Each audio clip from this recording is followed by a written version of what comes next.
पंडित जी, मेरी बात ध्यान से सुनिए। भगवान से कुछ ऐसी सद्बुद्धि की प्रार्थना करिए। बस मैं ही जानता हूँ इसे कैसे लाया हूँ। हमारे एरिया में भी ना है, ऐसा देख लीजिएगा।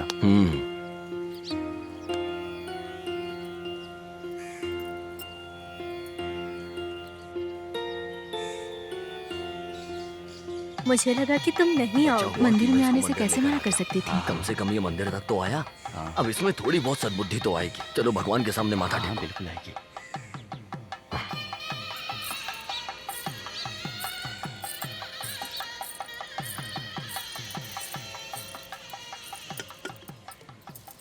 क्यों बेटे, कैसे हो तुम? और बेटी तुम कैसी हो? आप कौन हैं? मैं आपको पहचान नहीं पा रहा हूँ। आप मुझे नहीं जानते, लेकिन मैं इन दोनों को अच्छी तरह से जानता हूँ। इतनी जल्दी भूल गए? वो आदमी मैं ही हूँ जिसने तुम दोनों की शादी तय कराई थी। शादी की बात कर रहे हो? क्या तुम इस बारे में जानती हो? देखो, मैं तुम्हें जीवन भर नहीं भूल सकता। मैंने तुम्हारे जैसा दूल्हा नहीं देखा जिसने शादी में भी पी हो।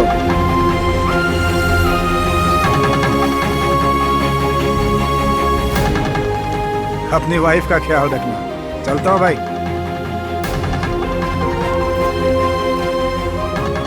मुझे कुछ समझ नहीं आ रहा। हे, क्या बोल रहा था वो बताओ मुझे। तुम शादीशुदा हो? हाँ?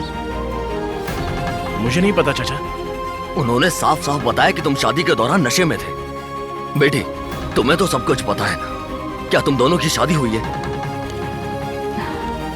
प्लीज हमें सच बताओ, क्या तुम दोनों की शादी हो चुकी है?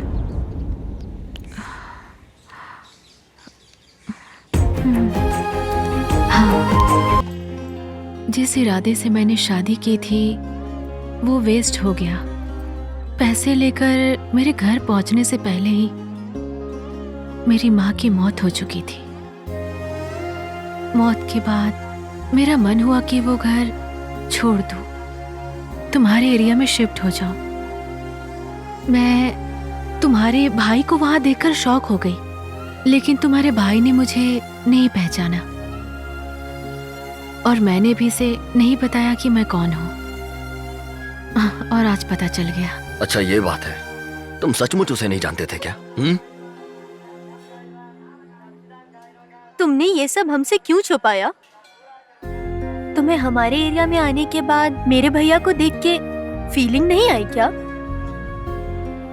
एक बार इसे ध्यान से देखो, इसने अपनी हालत क्या बना ली है। अगर ये नॉर्मल आदमी होता तो ये लड़की कोशिश भी करती इससे बात करने की। इसे ध्यान से देखो, एक नंबर का शराबी लग रहा है ये देखने में।